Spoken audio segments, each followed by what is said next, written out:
और सभापति जी, मैं शुरुआत, क्योंकि पूरे बजट में मेरे प्रदेश पंजाब का जिक्र तक नहीं किया गया, मैं विरोध दर्ज करवाते हुए बात अपनी शुरू करना चाहूँगा।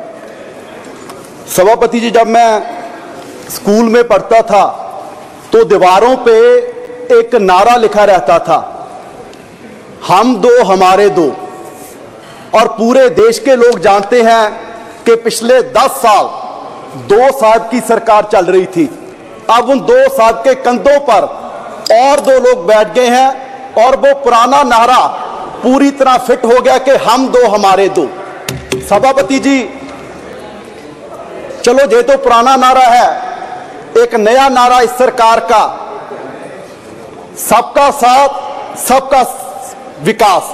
लेकिन मुझे लगता है कि वो नारा भी 2 का विकास बाकी सबका सत्यानाश इस बजट में सारा कुछ दर्शाया जा रहा है। सभापति जी, जिस दिन इलेक्शन का रिजल्ट आ रहा था तो स्वाभाविक है सारे लोग अपना देख रहे थे और पूरे देश का भी देख रहे थे कि क्या बन रहा है, किसकी सरकार बन रही है। और जब बीजेपी की सुई 230 और 40 के बीच अटकी हुई थी तो हम सोच रहे थे कि 5-10 और कम हो जाएं और कम हो जाएं। लेकिन अब मैं कहता हूं भगवान का शुक्र है कि आपकी 240 आ गई।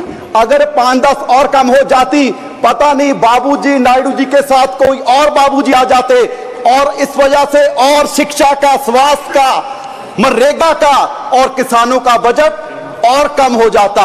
मैं समझता हूं कि पिछले 77 वर्ष से इतना मजबूरी बस बजट किसी सरकार ने नहीं पेश किया होगा जितना इस बार एनडीए सरकार ने बजट पेश किया है। मैं समझता हूं कि ऐसे नहीं कि हमारे जितने विपक्ष के साथी हैं वो बहुत खुश होंगे इस बजट से, क्योंकि हरियाणा वाले हैं, महाराष्ट्र वाले हैं, उनके वहां तो इलेक्शन भी है।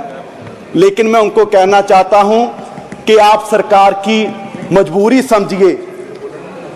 यूं ही कोई इतना बेवफा नहीं होता, कुछ तो मजबूरियां रही होंगी और मजबूरी सिर्फ यही है कि वो सत्ता वाली कुर्सी बचानी है और उसके लिए कुछ भी करना पड़ जाए।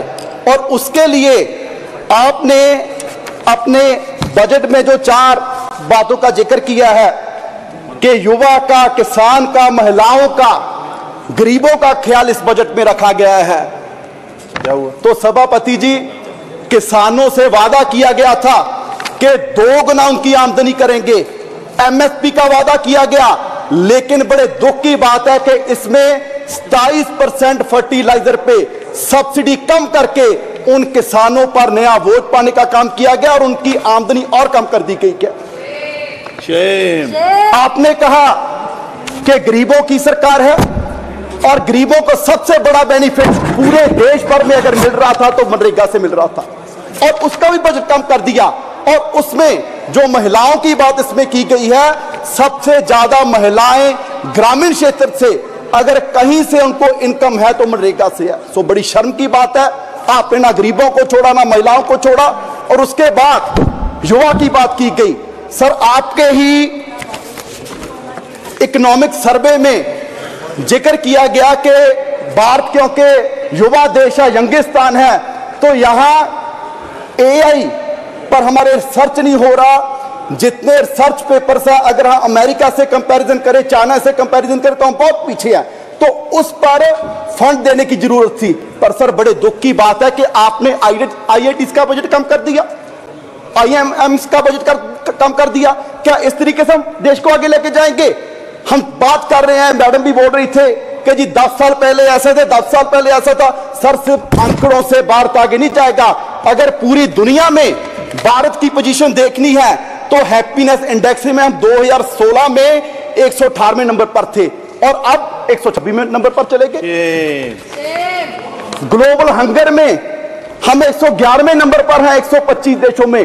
और जिन हमारे जो पड़ोसी देश हैं जिनको हम मुल्क भी नहीं समझते हो, वो भी हमारे देश से आगे निकल रहे हैं। और सबसे हैरानी की बात सभापति जी आपको होगी, एक रिपोर्ट के एनवायरमेंटल परफॉर्मेंस इंडेक्स 180 देशों का सर्वे किया गया और बड़े दुख की बात है कि हम 180वें नंबर पर हैं। एक देश भी हमसे पीछे नहीं और हम कह रहे हैं कि जी हम विश्व गुरु बनेंगे। सर, सिर्फ बातों से विश्व गुरु नहीं बनेंगे, पूरे देश के हालात ये हैं कि 140 करोड़ की पॉपुलेशन में सिर्फ 4.25 करोड़ लोग हैं जिनकी सैलरी, जिनकी कमाई महीने की 25,000 से ज्यादा है। आप सोचिए, जिनकी 25,000 से महीने की सैलरी कम है, क्या वो किस तरह का कोई सम्मानजनक जीवन वो व्यतीत कर रहे होंगे?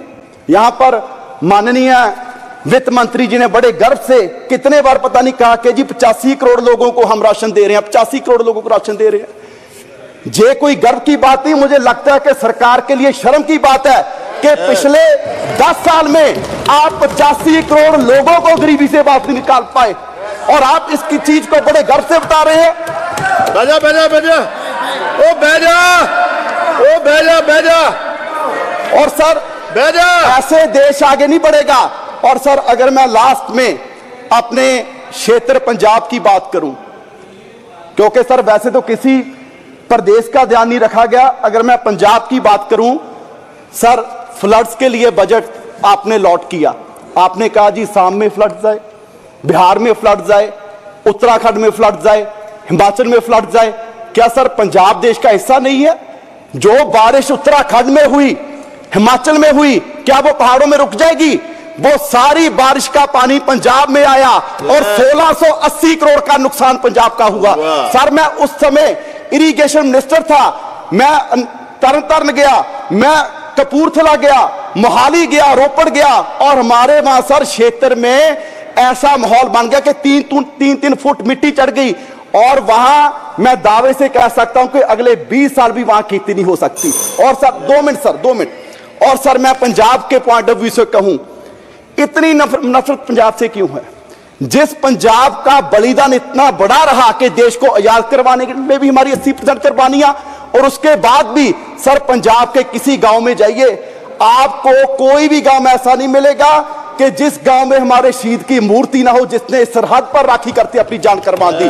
आज भी कोई दिन नहीं होगा कि तिरंगे में लिपटी लाश हमारे नौजवानों की हमारे गांव में, हमारे पंजाब में ना आती हो, और उसका आप जिक्र तक नहीं करते। जिस बात के लिए आप कह रहे हैं कि जी देश आत्मनिर्भर हो गया, आत्मनिर्भर हो गया, आत्मनिर्भर करने में भी सबसे बड़ा योगदान हमारे किसानों का है। और वो कोई ऐसे नहीं हुआ, हमें मूल्य उतारना पड़ा, हमें अपना पानी बर्बाद कर लिया, हमें अपनी धरती बर्बाद कर ली। और पंजाब से कैंसर एक्सप्रेस ट्रेन जाती है सर राजस्थान, वो इसलिए जाती है क्योंकि देश का पेट भरने का काम पंजाब कर रहा है। और आप उसके लिए हमें दे क्या रहे हैं? हमारी झांकियां तक आपने 15 का 26 जनवरी में से निकाल दी। सो सर, मेरी मांग है कि पंजाब को स्पेशल पैकेज दिया जाए, हमारी इंडस्ट्री बर्बाद हो रही है उसके लिए स्पेशल पैकेज दिया जाए। और ये बजट मैं कहूंगा कि सिर्फ बचाने का